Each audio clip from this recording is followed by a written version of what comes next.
여당에선 가덕도 신공항을 기정사실화시키고 노무현 공항이라는 명칭까지 흘리고 있습니다. 왜 가덕도 이야기가 나오겠습니까? 바로 내년 부산시장 보궐선거 때문입니다. 민주당의 당리당략 때문입니다. 민주당 전략은 대구 경북을 고립시키고 부산, 울산, 경남을 내 편으로 만들어서 내년 보궐선거를 이기고 내후년 대선판까지 흔들어 보겠다는 겁니다. 네, 이 동남권 신공항 문제를 두고 정치권에서 상당히 신경전이 좀 거세지고 있습니다. 김은미 기자. 네. 지금 안철수 대표 얘기를 들으니까 네. 노무현 공항을 언급을 했잖아요. 네, 이 명칭은 도대체 어디서 나온 거예요, 그러면? 네, 일단 안철수 대표가 이렇게 얘기를 하죠. 가덕도 신공항 추진은 부산의 보궐선거 때문에 나온 것이다.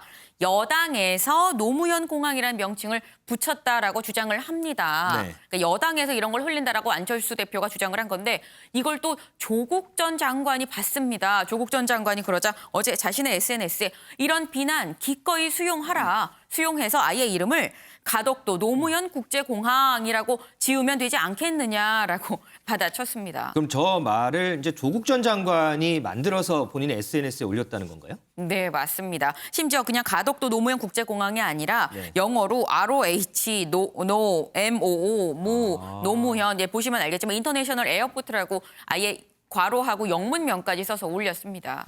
조국 전 장관이 저렇게 언급을 하니까 아마 야권에서는 가만히 있지 않을 것 같아요. 네, 맞습니다. 이제 또 조국 전 장관이니까 안철수 현 대표가 얘기를 하니까 조국 전 장관이 받아치고 이걸 또다시 국민의힘 야당 의원들이 또 받아치는 형국이 됐는데요.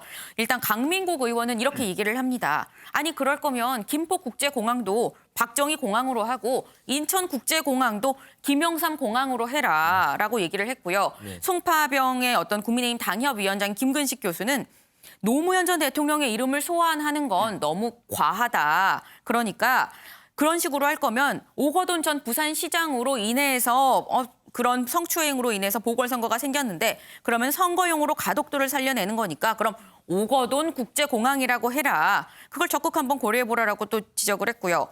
진중권 교수 빠지지 않죠. 진중권 교수는 그냥 문재인 공항이라고 해라. 노무현 대통령은 보궐선거 때문에 공항 짓는 거 아마 반대했을 것이다라고 얘기를 했습니다. 근데 사실 이 외에 황교익 그 음식평론가가 있죠. 황교익 음식평론가는 여권 인사로 좀 분류가 되는데 여기에서는 그럴 거면 김대중 국제공항에 난 한 표를 던진다라고 하면서 지금 5만 가지 사람 얘기가 다 나오고 있습니다.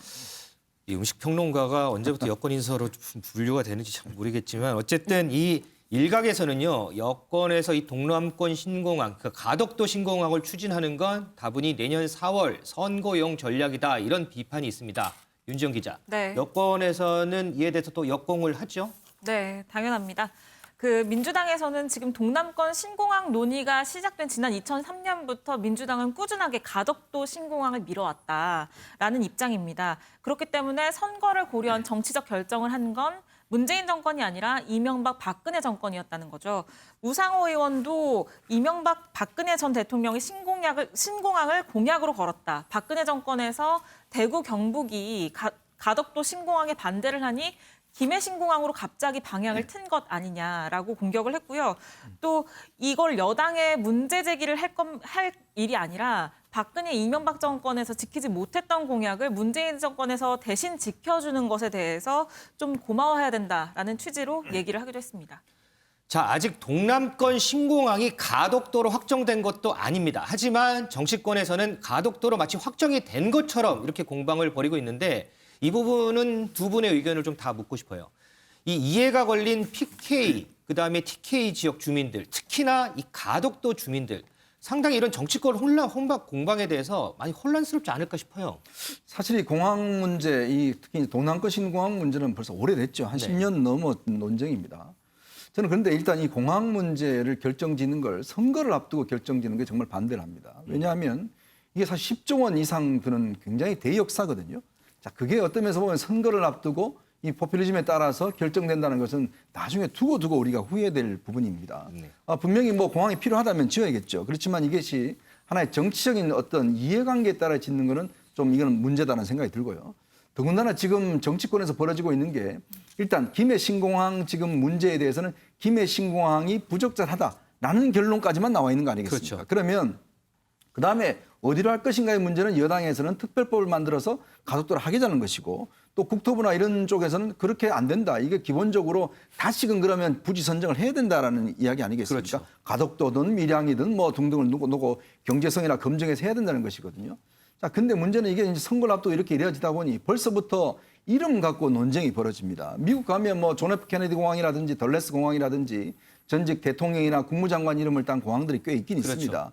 근데 이게 굉장히 국민적 합의가 필요한 사안이거든요. 우리 같은 경우 지금 이 굉장히 이념적인 또 진영을 놓고 이 논쟁이 벌이는 상황에서 이 공항 이름을 놓고 정말 이게 나라가 또 나눠질 수도 있는 상황이에요. 네네. 이제 그렇다 보니까 지금 아직 첫 삽도 뜨지 않는 상황에서 벌써부터 이렇게 공항 이름을 놓고 노는 건 저는 굉장히 부적절하다. 문제는 지금은 정말 이 공항 문제를 과연 우리가 선거를 앞두고 결정해야 될 것인지 아니면 정말 국민의 국가의 어떤 백년지 대결을 보고 찬찬히 결정해야 될 것인지 그 부분도 논쟁하는 것이 필요하지. 사실 이 문제는 이 이름 가지고 논쟁은 굉장히 저는 섣부른 논쟁이라는 생각이 듭니다. 우리 이종훈 평론가님 어떻게 보세요? 저는 지금 그 공항 이름 가지고 벌어지는 논쟁을 보면서 개그로 던진 걸 지금 다큐로 만들어서 너무 진지해지고 있다는 생각을 해요. 무슨 말이냐면 이 여권에서 안철수 대표가 주장하는 여권에서 이 가덕도 신공항에 대해서 노무현 공항이다라는 말을 흘리고 있다라고 하는 거는 이 가덕도 신공항 이야기가 계획이 이 플랜이 노무현 정부 때 네. 만들어진 거고 첫 삽을 뗐단 말이에요. 그러니까 첫 발을 뗐기 때문에 뭐 민주당의 그 박재호 의원 같은 경우에 가덕도 신공항은 노무현 전 대통령의 유업이기도 하다라는 표현을 했죠. 그래서 이제 노무현 공항이라는 얘기가 나온 건데 이걸 조국 전 장관이 그럼 아예 이제 공항 명을 이렇게 지으면 어떨까? SNS에 안철수 대표 인터뷰 내용을 올리고 그 위에다가 자기 의견을 그냥 적은 거예요. 근데 이걸 지금 한 명씩 말을 보태면서 이제는 정말 국론 분열이 나올 만한 그 큰일처럼 만들어가고 있거든요. 저는 왜 이런 스노우볼을 만드는지 모르겠어요. 무슨 목적으로 어떤 이유로 이런 스노우볼을 만들고 국민을 분열시키려고 하는지를 모르겠는데 실제로 아까 뭐 김태년 앵커도 얘기했습니다마는 지금 가덕도 신공항으로 결정된 것도 없어요. 그렇죠. 아무것도 없단 말이에요. 근데 왜 이런 말도 안 되는 스노우볼을 좀 개그를 지금 다큐로 승화시키는 이런 작업을 하는지 저는 좀 이해가 안 되고 또 하나 이제 말씀을 드리면 아까 이제 이현정 의원님께서 선거를 앞두고 왜 이렇게 공항 부지에 대한 얘기를 하느냐라고 말씀하셨는데 그건 사실 이명박 전 대통령의 선거 공약도 가덕도였고 그리고 박근혜 전 대통령의 선거 공약도 마찬가지였고 선거를 앞두고 계속 신공항 얘기를 던집니다. 공항 지역에 가서. 그러다가 박근혜 전 대통령 시절에 가덕도 안 되겠다. TK가 반발하니까 가덕도 안 되겠다. 김해공항을 확장하자. 이렇게 결정했잖아요. 그 정치적 결정이었잖아요. 지금까지 신공항 이야기는 다 정치적 결정이고 선거를 앞두고 이루어졌습니다. 그게 반복이라고 보는 거죠. 알겠습니다. 자, 다음 인물 얘기도 한번 해보죠. 진중권 전 교수 얘기인데요. 지난 5월이었죠. 이 국민의힘으로 바뀌기 전에 이 미래통합당이 주최한 강연에 참석을 해서 상당히 신랄한 비판을 하기도 했습니다. 그런데 오늘 다시 한번 이 국민의 야권 의원들 상대로 또 강연을 한다고 하는데 윤지영 기자, 네. 뭐 무슨 얘기 좀 나온 게 있어요? 네, 뭐 연일 여당에 날을 세우고 있는데요. 바로 오늘 아침 7시 반이죠. 국민의힘과 국민의당 의원 모임인 국민미래포럼에서 강연에 나섰습니다. 좀 내용을 전해드리면 먼저 이 여당을 트럼피즘이라고 비판을 했는데요. 트럼피즘이요? 네, 트럼프 대통령에게 여당을 빗댄 겁니다. 어떤 내용이냐면 그 지지층만 결집을 해도 이 지지층과 반지지층으로 갈라쳐서 지지층만 결집을 해도 집권할 수 있다는 걸 보여줬다라는 점을 얘기를 했고요. 또 전현직 법무부 장관에 대해서 뭐 조국 씨, 추미애 씨라고 지칭을 하면서 자기 변명을 위한 판타지를 구성했다라고 비판했습니다. 지난번에는 이 미래통합당에 대해서 상당히 신랄한 비판을 했는데 이번에 가서는 또 여권에 대한 비판을 또 잊지는 네. 않았군요. 이 진 전 교수가 오늘 강연을 했는데 그에 앞서서 최근에 또 야권 의원들 상대로 이 강연을 한 사람이 있죠. 바로 금태섭 전 의원인데요. 먼저 금태섭 전 의원의 발언 먼저 듣고 오시겠습니다. 어느 편이냐에 따라서 잣대가 달라졌다는 것은 공정함을 생명으로 해야 하는 법무부 장관 후보자로서 큰 흠이 될 수도 있다고 생각을 합니다. 설사 딸이 원했다고 해도 자기가 재직하는 학교에서 그렇게 못하게 했어야 됩니다. 등록금 때문에 휴학해야 되고 학기 중에도 알바를 뛰어야 하는 젊은이들이 이번 논란을 지켜보고 있습니다. 만약 후보자가 법무부 장관에 임명된다면 그 친구들이 어떤 상처를 입을지, 또 우리 사회의 공정성에 대한 기대나 가치관에 얼마나 큰 혼란을 느낄지 저로서는 참으로 짐작하기 어렵습니다. 네, 저희가 왜 저 부분에 대한 영상을 준비했느냐 하면요. 김은미 기자. 네. 지금 금태섭 전 의원도 지금 영상에서 나온 발언과 비슷한 논란을 좀 빚고 있죠. 네, 맞습니다. 약간 뭐 결은 다르다고 볼 수 있겠습니다만 어쨌거나 저희가 저 영상을 보여드린 거는 금태섭 전 의원 현재 아들한테 불법으로 증여했다는 의혹을 받고 있습니다. 근데 불법 증여 의혹이요? 네, 아들한테 불법으로 일정 금액을 증여한 것 아니냐는 의혹을 받고 있는데 아니 본인은 이렇게 똥 묻은 개였는데 왜 조국 전 장관한테 이렇게 겨 묻은 개를 나무랐느냐라는 취지의 그런 여론이 있는 것이죠. 네, 그래서 저희가 한번 알아봤습니다. 대체 아들들한테 그 두 명의 아들을 두고 있는데 두 아들들한테 얼마씩 가 있는가.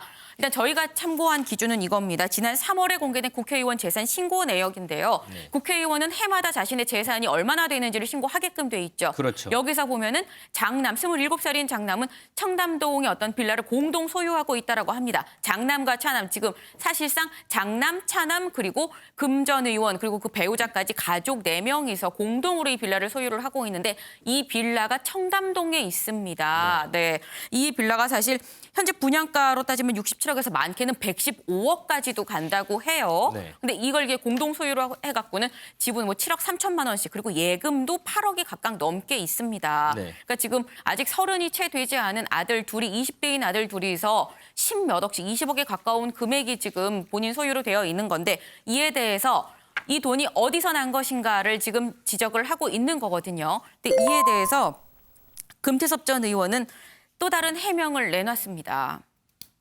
네, 저희가 조금 전에 이제 전두환 씨 그 연희동 자택 압류에 대해서 좀 얘기를 나눴는데 지금 법원에서 판결이 나온 것 같습니다. 이 연희동 자택을 압류하는 건 위법이다라는 그런 그 판결이 나온 것 같습니다. 지금 이순자 여사가 이제 본인이 이건 전두환 씨 재산이 아니고 내 재산이라고 계속해서 이제 주장을 하고 있는데 이 주장이 좀 받아들여진 것 같습니다. 아까 윤지영 기자 말대로 이 부분은 앞으로도 계속해서 좀 공방이 있는 그런 부분이니까 좀 더 좀 지켜보도록 하겠습니다. 자, 김은미 기자. 네. 그런데 이런 논란이 나오는데 그러면 금 전 의원은 뭐라고 얘기를 해요? 네, 금 전 의원 입장 제가 얘기하다가 말았는데 금 전 의원은 자신의 SNS에 이렇게 해명을 했습니다. 해당 그 청담동 빌라 상당히 고가인 건 맞지만 이거는 2015년에 장인어른이 돌아가시면서 우리 가족 앞으로 공동 소유로 해서 물려주신 거다 때문에 이건 충분하게 내가 증여세도 당당하게 다 냈다라고 얘기를 했어요. 네. 그러면서 열심히 살았지만 나도 열심히 살았긴 하지만 좋은 부모님 그리고 환경을 만나서 혜택받은 삶을 살고 있다는 사실을 잊은 적이 없다. 더 많이 기여하고 더 많이 봉사하면서 살아야 된다고 늘 생각하고 있다라고 얘기를 했습니다. 근데 사실 이렇게 금 전 의원이 증여세까지 다 냈다라고 얘기를 해서 논란이 마무리될 줄 알았는데 네. 여기서 또 다른 의혹을 제기를 합니다. 네, 하승수 그 세금 도둑 잡아라 공동대표가 증여세를 냈다는 게 중요한 게 아니라 핵심은 증여세를 얼마를 냈다는 거냐라고 얘기를 하죠. 그러니까 정확하게 법대로 맞춰서 증여세를 올바르게 냈는지를 알려달라라고 얘기를 합니다. 그러면서 공동소유면 금 전 의원 본인 당신과 그리고 그 배우자는 증여세를 얼마를 냈느냐라고 얘기를 해요. 근데 여기에 또 더해서 김남국 의원은 이렇게 얘기를 합니다. 어쨌거나 증여세를 냈다고 하면은 그 아들 둘이 증여세를 냈다고 했을 때 아들 둘은 무슨 돈이 있어서 증여세를 냈느냐. 혹시 아빠 찬스로 엄마 아빠가 대신 내준 거 아니냐. 엄마 아빠가 대신 내줬다면 그 돈 역시 증여이기 때문에 그에 따른 증여세도 내는 게 맞다라고 지적했습니다. 그런데 사실 이제 금 전 의원의 이런 재산 부분은 지난 2016년 총선 출마할 때 이미 다 공개가 된 부분입니다. 이현정 의원님. 네. 그런데 왜 지금 와서 문제가 되느냐, 논란이 되느냐. 글쎄요, 제 생각에는 아마 금 전 의원이 발언한 서울시장 출마 발언 때문에 이 연관이 있지 않을까 싶은데 어떻게 보세요? 그렇죠. 뭐 우리 편 아니니까 이제 문제를 제기를 한 거죠. 그러니까 뭐 지금 여당에서도 뭐 비판하는 거 보면 집이 4채 가지신 분도 또 금 전 의원을 비판하고 그러더라고요. 그러니까 이게 이제 재산 문제가 사실은 이제 각 기준마다 우리가 자본주의 사회이기 때문에 재산이 얼마만큼 많고 적고 뭐 이런 부분을 가지고 우리가 뭐 이게 옳다 그러다라고 이야기하기는 어렵습니다.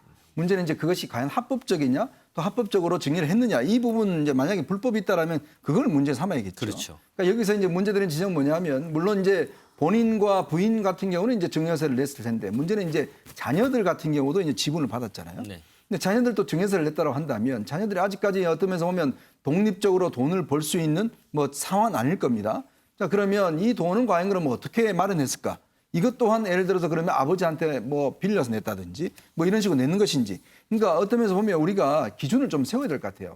왜냐하면 이렇게 앞으로도 이런 논쟁이 많을 텐데 문제는 뭐 예를 들어 할아버지로부터 재산을 받고 뭐 이런 문제에 대해서는 저는 문제가 아니라고 봅니다. 네. 근데 문제는 과연 이게 어떤 면에서 기준에 맞게끔 정말 올바르게 세금을 냈는 것인지 제대로 어떤 했는 것인지 이 부분을 우리가 좀 따져봐야 될 문제거든요. 무조건 많다라고 해서 당신 나쁜 사람이야라고 하는 것은 이건 옳지 않다고 봅니다. 그렇죠. 그러니까 그런 부분들은 앞으로 이제 좀 따져봐야 되는데 문제는 이게 여당에서 나왔기 때문에 사실은 뭐 자기 가족일 때는 계속 감싸다가 이제 남의 가족 되니까 그때부터 문제를 이제 네거티브로 하는 게 아니냐 이런 비판을 할 수는 있겠죠.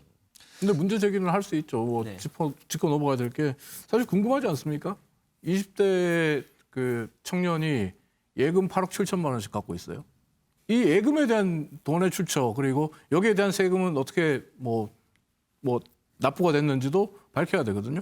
주택 지분에 대해서만 금태섭 의원이 지금 해명을 했어요. 예금에 대해서 해명 안 했잖아요. 20대 청년이 8억 7천만 원을 모을 수 있나요? 이 돈 역시 어떤 방식으로 취득을 했으면서 그리고 또 이 돈에 대한 출처와 그리고 세금 납부 여부를 좀 확인해 볼 필요가 있다고 봅니다.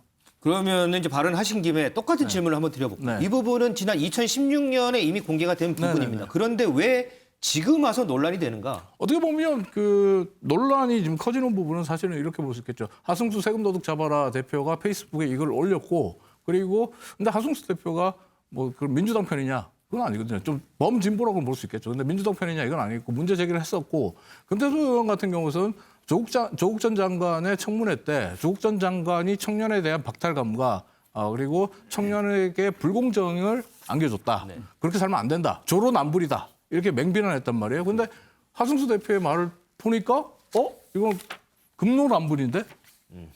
금태섭 의원도 만만치 않은데?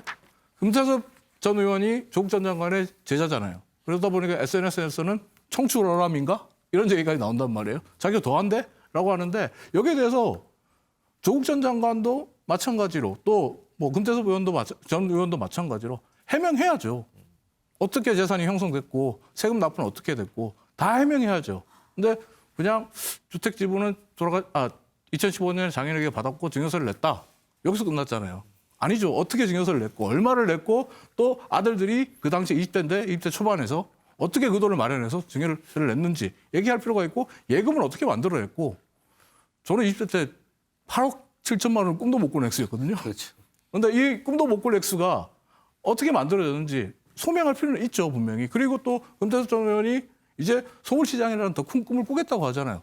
더 혹독하고 더 가혹한 검증을 받을 필요가 있죠. 이건 어떻게 보면 검증이라는 프로세스에서 본다면 당연히 거쳐야 될 과정이다. 이렇게 보겠습니다. 더 큰 검증 앞에 금태섭 전 의원이 또 어떤 의견을 내놓을지 그 부분도 좀 궁금해지는 부분입니다. 자, 마지막으로 만나볼 인물은 나경원 전 의원입니다. 김은미 기자. 네. 이 프레스인으로 나 전 의원을 꼽은 이유가 있을까요? 네, 나경원 전 의원 한동안 사실 보이지 않았었죠. 그런데 이번에 책을 발간을 했습니다. 자신의 어떤 회고록이었는데요. 나경원 의원 자신의 회고록에 대해서 어떤 하고 싶은 얘기가 있을 텐데 왜 이 책을 냈는지 저희가 직접 한번 들어봤습니다.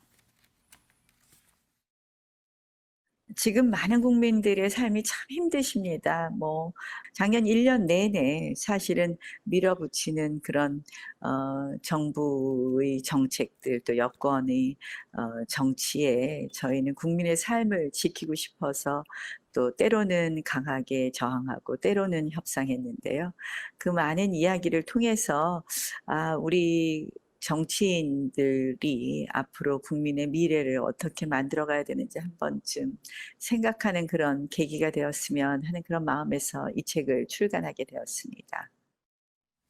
네, 나경원 전 의원의 얘기 직접 들어보셨는데요. 책 이름 자체가 나경원의 증언입니다. 그러니까 네. 자신이 원내대표를 하면서 여당과 본인이 야당 원내대표로서 여당과 어떻게 협상을 했는지 어떤 그 뒷얘기, 일화들을 좀 소회를 얘기를 하면서 조금 전 들으셨지만 나 전 의원은 의도가 이런 걸 보고 앞으로 정치를 어떻게 해야 될지 국민들이 좀 판단을 해줬으면 좋겠다라는 취지로 이 책을 썼다라고 하는데요. 사실 기자 입장에서 제일 궁금한 거는 서울시장인데 서울시장 출마 여부 물었지만 네. 일단은 답을 회피했습니다. 이 나경원 전 의원 하면 한동안 이제 이 연관 검색어로 지금 저희 CG도 나오지만 나베 뭐 이런 얘기가 있어요. 이 부분도 좀 회고록에 있잖아요. 네, 맞습니다. 나경원 전 의원이 자신의 책에 이렇게 썼습니다. 본인이 쓴 내용인데 정치인 나경원 하면 빼놓을 수 없는 게 바로 연관 검색어 나배다. 나경원의 나 그리고 일본의 전 총리 아베의 배를 붙여서 나배라고 얘기를 하는데 그러니까 그만큼 나배라고 불릴 만큼 굉장히 친일 정치인으로 좀 프레임이 씌워져 있는데 사실 나는 오히려 일본에서는 반일 정치인으로 찍혔다라고 약간 억울함을 호소했습니다. 윤지영 기자. 그런데 이 회고록에 본인 얘기뿐만 아니고 좀 다른 사람도 얘기도 좀 나오죠? 네. 조국 전 장관과 윤석열 검찰총장 관련 언급도 있었는데요. 뭐 아시는 것처럼 조국 전 장관과는 서울대 법대 82학번 동기입니다. 그렇죠. 그래서 학창 시절의 일화를 언급을 했는데 조국 전 장관이 학창 시절 당시에 별명이 입큰 개구리였다고 해요. 좀 천진난만한 캐릭터의 소유자였던 걸로 기록을 하고 있는데 식당에서 밥을 먹으면 뭐 불쑥 나타나서 혼자 중얼거리다 사라지는 좀 싱거운 캐릭터였다. 그리고 당시에는 운동권으로 분류되진 않았고 지명도 면에서는 원희룡에 비할 바가 못됐다라는 언급도 있고요. 또 이후에 조국 전 장관이 장관이었을 당시에 온 나라가 두 패로 갈려서 대치한 것도 기가 막히지만 나이스한 동기 정도로만 알던 사람들이 좀 뒤늦게 안타까움을 느꼈다라는 언급이 있었습니다. 또 윤 총장은 새 학번 선배거든요. 서울대 법대. 그런데 말 그대로 법대로 하는 검사였다고 기술을 하고 있고요. 또 2013년 국정원 댓글 사건 당시에 그 정치권에 휘말려서 좀 한쪽에서는 영웅, 한쪽에서는 뭐 비난과 공세에 시달리는 모습이 안타까웠다라고 전했습니다.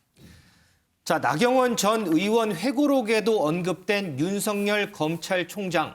다음 프레스콕에서 한번 만나볼 텐데요. 자, 윤석열 검찰총장에 대해서 뭐 여러 가지 지금 어제 일도 있었고요. 여러 가지 일들이 좀 많이 있습니다. 일단 뭐 나경원 전 의원 지금 뭐 회고록 뭐 조금 전에 우리 김은미 기자가 인터뷰도 했지만 서울시장하고는 전혀 상관없다고 하지만 어쨌든 이 시기에 또 회고록을 출간했다라는 건 그렇게 연관 지을 수밖에 없는 거잖아요. 그렇죠. 뭐 지금 나경원 전 의원도 본인도 이제 앞으로 어떤 정치적인 뭐 미래가 이제 설계해야 되는 그런 상황일 겁니다. 아마 그런 측면에 저는 아마 회고록을 냈다고 쓰고 사실 회고록을 쓸 지금 나이는 아니거든요. 네. 그러니까 좀 더 정치적 경험이 더 있어야 되는데 문제는 이제 사실 이제 그 본인의 그동안 있었던 여당과의 어떤 협상의 뒷이야기들 뭐 등등 이런 걸 꺼내놓으면서 또 그동안 본인이 또 여러 가지 그 비난을 받았던 대목에 대해서 이제 해명하는 것이고 특히 이러다 보니까 이제 아마 야당 같은 경우 지금 국민의힘 쪽에서는 서울시장을 출마하겠다는 분들이 꽤 있는 것 같아요. 지금 이해운 전 의원도 어제 출마 선언을 했고 그렇죠. 지금 오세훈 전 서울시장도 지금 출마 이야기가 나오고 있고 또 좀 전에 우리가 언급했던 금태섭 전 의원 같은 경우도 지금 뭐 국민의힘 쪽은 아니지만 또 이 제3지대 공간에서 지금 출마를 지금 모색을 하고 있는 것 같고요. 네. 이제 그러다 보니 아마 야당도 이제 본격적으로 이제 서울시장 이 공천 관련된 어떤 이제 이 경선이 좀 시작되는 게 아닌가 그런 예고탄으로 저는 보여집니다.